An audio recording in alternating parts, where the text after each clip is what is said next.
President Donald Trump's Day 1 executive order rescinding Biden-era Medicare and Medicaid price innovation programs signals a substantive shakeup in two of the largest federal social welfare programs. Sweeping changes are expected for the Drug and Treatment Pricing Agency with the Centers for Medicare and Medicaid Services. Trump rescinded a 2022 executive order from former President Joe Biden that instructed the Department of Health and Human Services to consider, quote, new healthcare and payment and delivery models that would lower drug costs for Medicare and Medicaid beneficiaries.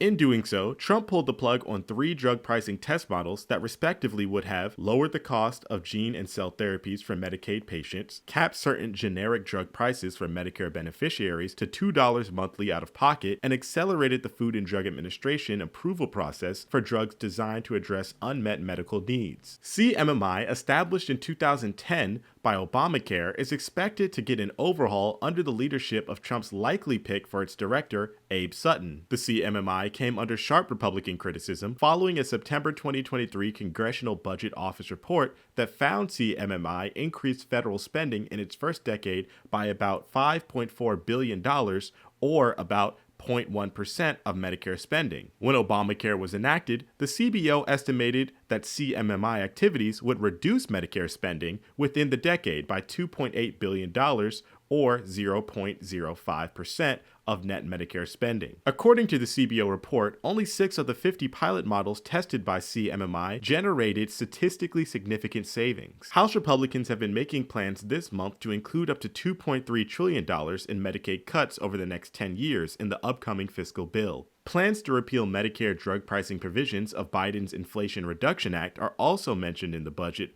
reconciliation planning documents being circulated within the House GOP circles. The committee has also proposed in the budget process to reform the CMMI, but did not elaborate how or at what cost.